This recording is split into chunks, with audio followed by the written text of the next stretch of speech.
बाइस्ट opinion में आपका स्वागत है दोस्तों। केजरीवाल को आज न्यायिक हिरासत में भेज दिया गया। ईडी ने उनके और रिमांड की मांग नहीं की।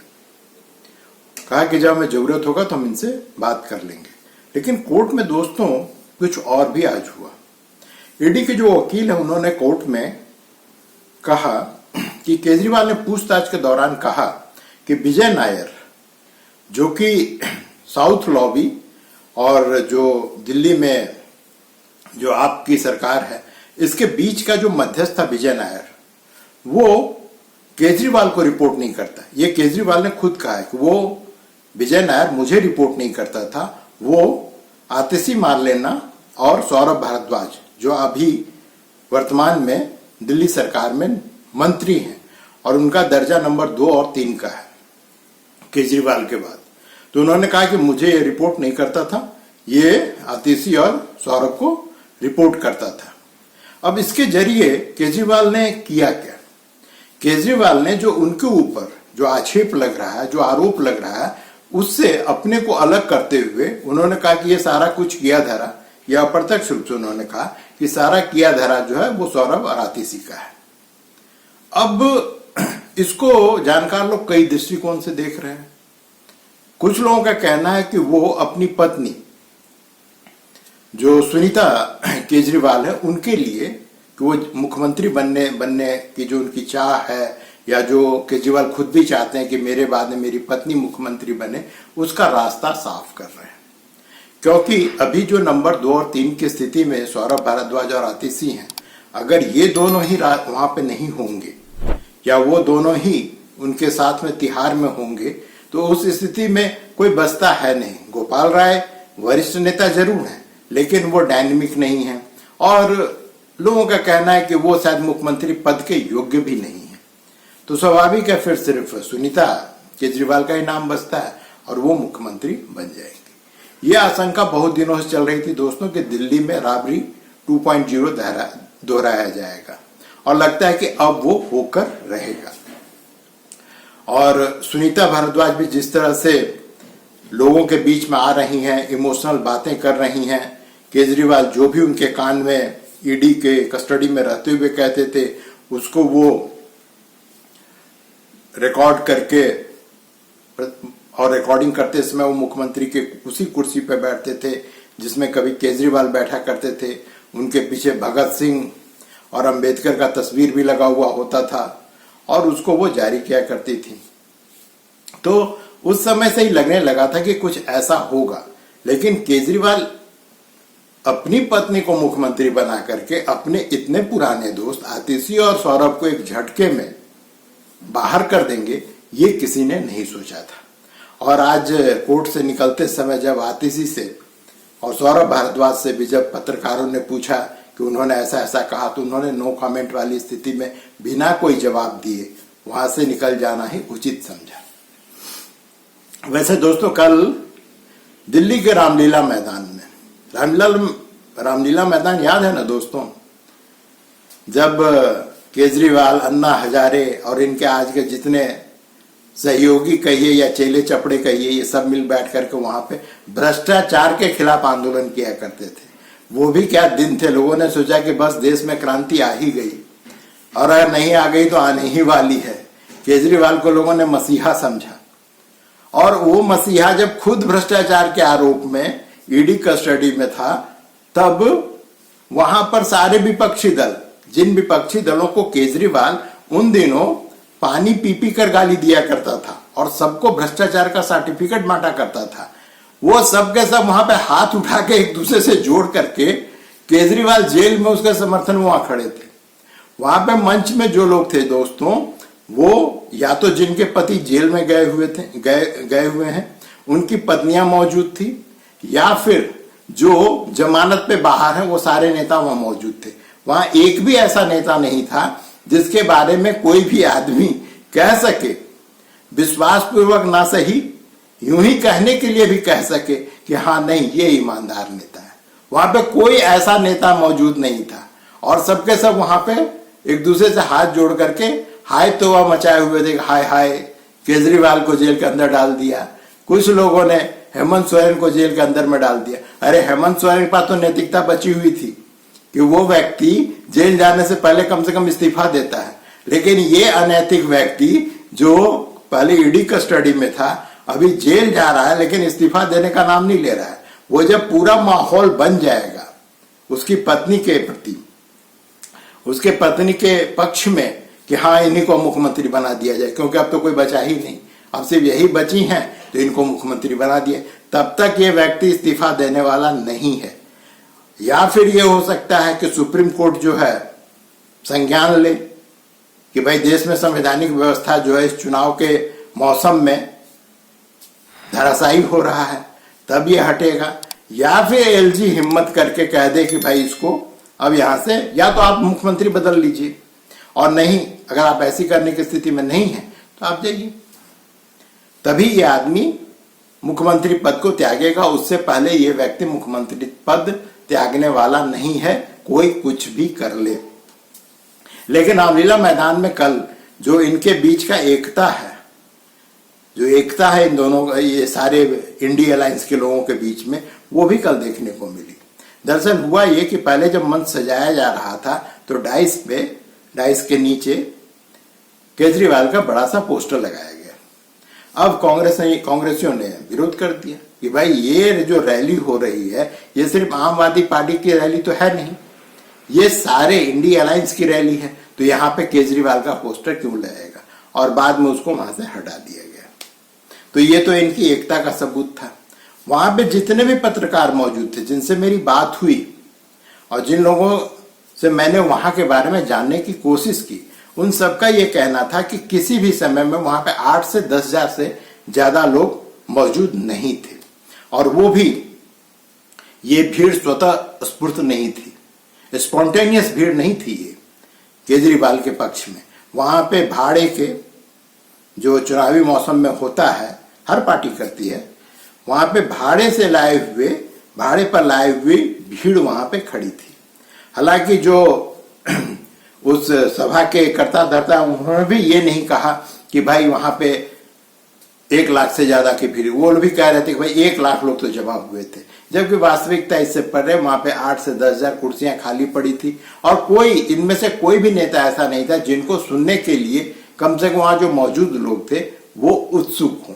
उनमें कोई उत्सुकता नहीं थी, क्योंकि देखिए दोस्तों, जो भीड़ का जो व्यवहार होता है वही आपको बता देता है कि आपकी स्थिति क्या है।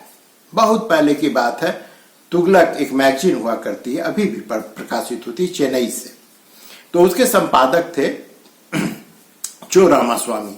तो चो रामास्वामी ने, जब राजीव गांधी अपने उफान पर थे, वो जहां जाते थे देश में बहुत भीड़ होती थी, और अंततः जो 89 में इलेक्शन हुआ वो हार गए। तो उन्होंने संपादकीय में लिखा था कि देखो भाई, भीड़ को मत देखो कि कितनी संख्या में लोग आए हैं, भीड़ में जो लोग मौजूद हैं उनकी आंखों में देखो कि उनके आंखों का इमोशन क्या कहता है। तो जो इमोशन होती है वही आपको बता देता है कि लोग आपको वोट देंगे या आपके पक्ष में हैं या आपके विपक्ष में हैं। भीड़ मूर्ति की तरह तो आप कहीं भी खड़ा कर सकते, अगर आपके पास पैसा है आप बस में भर भर करके ग्रामीण क्षेत्रों से भीड़ लाके खड़ा कर दीजिए, उनको कहिए कि 500 रुपया दूंगा और साथ में तुम्हारे भोजन खाने पीने की भी व्यवस्था, भीड़ आ जाएगी। और बहुत सारे लोग इस चुनावी समय में यही भीड़ प्रबंधन का ही काम करते हैं। वो लोगों को ग्रामीण क्षेत्रों से या अन्य जो बेरोजगार पड़े हुए उन लोगों को ला करके नेताजी के लिए जो भीड़ इकट्ठी किया करते हैं। लेकिन वो भीड़ होता है जो कभी आपके पक्ष में वोट करने के लिए नहीं निकल कर आएगा, वो आपके लिए बूथ तक नहीं जाएगा, वो आपके लिए तब तक वहां खड़ा होगा जब तक कि उसको जो लेके आया एजेंट उसको पैसा दिखाता रहेगा। तो जो कल का भीड़ था रामलीला मैदान में, वो कुछ दोस्तों वैसा ही भीड़ था। अब आते हैं वहां पे लोगों ने कहा क्या क्या। तो सबसे मजेदार तो सुनीता केजरीवाल जी ने कहा कि भाई लगता है मुझे वो स्वतंत्रता सेनानी थे, वो मर गए थे, शहीद हो गए थे, और वो फिर से जो है शहीद होने के लिए उनका पुनर्जन्म हुआ है, और केजरीवाल जो है अब देश के लिए अपना सब कुछ लुटा देंगे। दोस्तों सुनिए, उसके बाद में आप भी मजा लीजिए। जिस बहादुरी और साहस से वो देश के लिए लड़ रहे हैं। कई बार मुझे लगता है कि आजादी की लड़ाई में वो एक फ्रीडम फाइटर थे जो देश के लिए लड़ते लड़ते शहीद हो गए। इस जंग में भी केजरीवाल जी को शायद भारत मां के संघर्ष के लिए भेजा है। अब मैं आपको लेकिन इस भीड़ में दोस्तों एक और भी बहुत मजेदार बात हुई। मजेदार तो इसको नहीं कहेंगे, ये वार्निंग है इस देश के लिए। राहुल गांधी को लोग मजाक में लेते हैं, उनकी बातों को मजाक में लेते हैं, लेकिन उनके बात वो जो कहते हैं उन बातों को बड़े आप बारीकी से अगर पढ़ें देखें तो आपको लगेगा कि ये व्यक्ति धीरे धीरे जितनी ये सत्ता से दूर होता जा रहा है वो और उसकी पार्टी उतना ही वो देश के लिए हानिकारक बनता जा रहा है। उन्होंने कल फिर कहा, वो सीधे सीधे शब्दों में तो नहीं कहे लेकिन अप्रत्यक्ष रूप से उनका यही कहना है कि हम अगर इलेक्शन हार गए, फिर से मोदी चुन करके आ गए तो देश में आग लग जाएगी। वो फिर से ईवीएम जाप कर रहे हैं।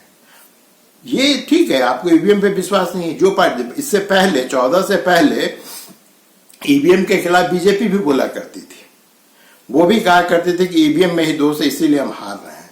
तो ईवीएम जो है, ईवीएम की स्थिति वो हो गई है कि जो हार जाए उसको गाली देने लगे। लेकिन गाली देने तक तो ठीक है, लेकिन ये तो अब इससे आगे बढ़ के कह रहे हैं कि देश में आग लग जाएगी। आप मतलब समझ रहे, आप कहना क्या चाहते हैं कि इस देश में सिविल वार होगा? क्यों? क्योंकि लोग तुमको वोट नहीं दे रहे। तुम यहां पे पूरे देश में अराजकता फैलाओगे, देश की अर्थव्यवस्था को चौपट करोगे। आप खुद सुनिए उस व्यक्ति को और आप खुद तय कीजिए कि आदमी कह क्या रहा है। मैं सच बोलता हूं और मेरी बात आप अच्छी तरह सुन लो। अगर हिंदुस्तान में मैच फिक्सिंग का चुनाव बीजेपी जीते और उसके बाद संविधान को उन्होंने बदला तो इस पूरे देश में आग लगने जा रही है। जो मैंने कहा याद रखो, यह देश नहीं बचेगा।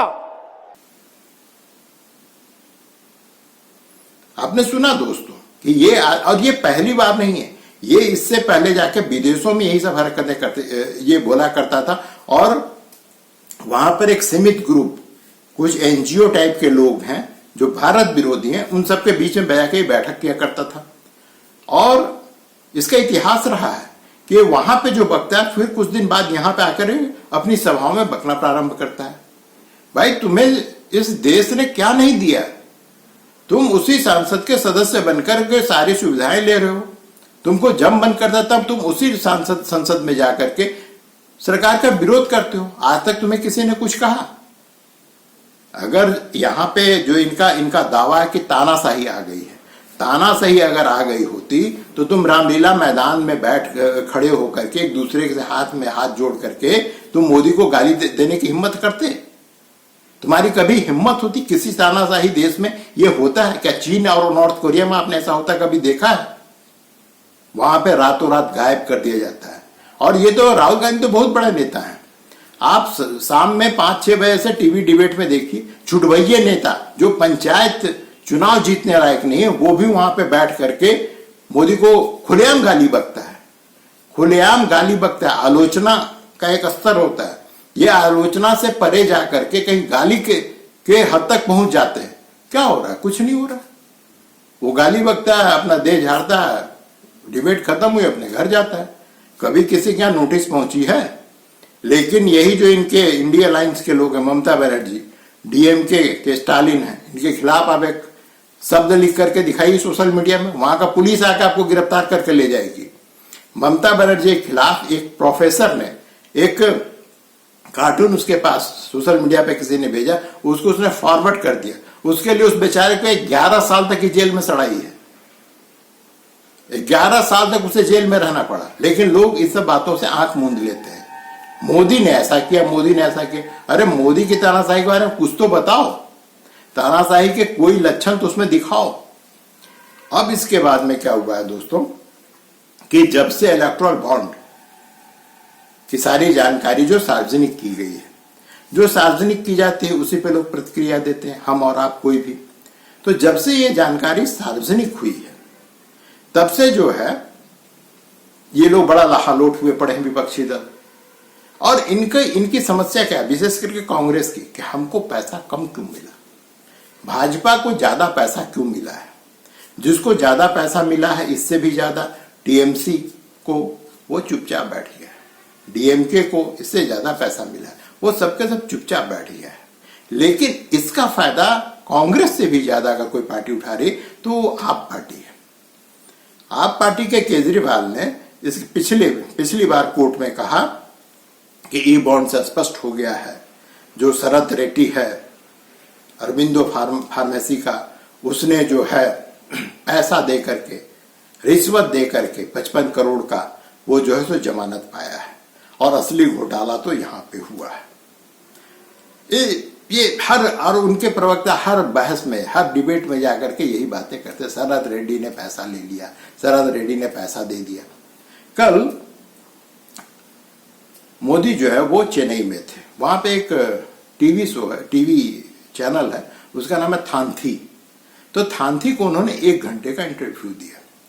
तो जो इंटरव्यू ले रहे थे उन्होंने उनसे इसी पर क्वेश्चन किया और उन्होंने बड़ा ही अच्छा तर्कपूर्ण उत्तर दिया। उन्होंने कहा है कि जो लोग अभी ई बॉन्ड के मसले पे नाच रहे हैं, आने वाले समय में वो रोएंगे। आप देखिए मोदी जी ने क्या कहा है। Sir, I also want to ask you about the electoral bonds data that has been published. Do you think this has caused some embarrassment to your party, a setback?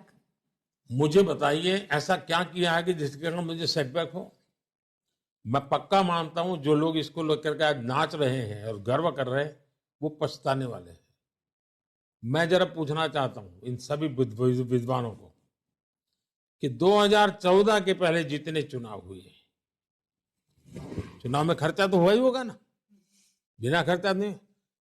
कौन एजेंसी है जो मैं बता पाए कि पैसा कहां से आया था, कहां गया और किसने खर्च किया है? क्या ये तो मोदी ने इलेक्ट्रल बॉन्ड बनाया था, इसके कारण आज आप ढूंढ पा रहे हो कि पैसा बॉन्ड किसने लिया, कहां दिया, कैसे।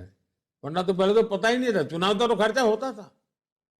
आज आपको ट्रेल मिल रहा है क्योंकि इलेक्टोरल बॉन्ड थे।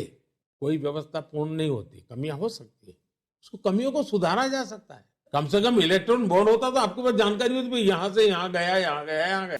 और ये बात सच है दोस्तों कि आने वाले समय में विपक्ष के और भी बुरे दिन आने वाले हैं। क्यों बुरे दिन आने वाले हैं? इसका कारण ये है कि ई बॉन्ड के बारे में, जैसे कि प्रियंका गांधी ने कल रामलीला मैदान में कहा, उन्होंने कहा कि भाजपा को जो चंदा मिला है उसकी जांच करवाई जाए। अब भाजपा ये क्यों नहीं कहेगी कि भाई मेरी ही क्यों, जिन दलों को भी पैसा मिला उन सबकी जांच करवाई जाए? क्या ये कांग्रेस को मंजूर होगा? या कांग्रेस तो छोड़िए, जो डीएमके हैं, टीएमसी है, क्या इन पार्टियों को मंजूर होगा? कभी नहीं मंजूर होगा, क्योंकि सबको पता है कि पैसा अगर यहां पे काम के बदले अगर पैसा दिया गया है तो मुंह बंद रखने के लिए विपक्षियों को भी पैसा दिया गया है, अगर इसमें कोई सच्चाई है तो। वैसे इंडियन एक्सप्रेस ने दोस्तों एक बहुत ही मजेदार खबर कल छापी है, कल नहीं 2 दिन पहले छापी। उसने कहा कि जितनी कंपनियों ने ई बॉन्ड में पैसा लगाया या ई बॉन्ड को खरीदा, उनमें से सिर्फ 26 जो कंपनी है उन पर जो सीबीआई और ईडी ने छापा मारा, और छापा मारने के बाद उन लोगों ने ई बॉन्ड के जरिए पार्टियों को पैसा दिया। उसमें से दोस्तों 63% छापा पड़ने के बाद इन समूहों ने जो ई बॉन्ड खरीदा है, जितने रकम का खरीदा है उसका 63% जो है वो विपक्षी दलों को इन्होंने दिया है। सिर्फ 37% पैसा जो है भाजपा के पास आया है। तो ये जो आंकड़ा है ये अपने आप में ई बॉन्ड की कहानी को बड़े ही स्पष्ट ढंग से लोगों के समक्ष रखती है। लेकिन होता क्या है दोस्तों, हम जिस समाज में जी रहे हैं वहां पर अगर किसी ने चिल्ला दिया कि कौवा कान लेके भाग गया, लोग अपना कान नहीं टटोलते हैं, वो पहले कौआ के पीछे दौड़ना प्रारंभ कर देते हैं। तो आज के तारीख में जो राजनीति हो रही है वो यही हो रही है। आज के लिए दोस्तों बस इतना ही। देखने के लिए धन्यवाद। अगर हो सके तो चैनल को सब्सक्राइब कीजिए, लाइक कीजिए, कमेंट कीजिए। धन्यवाद।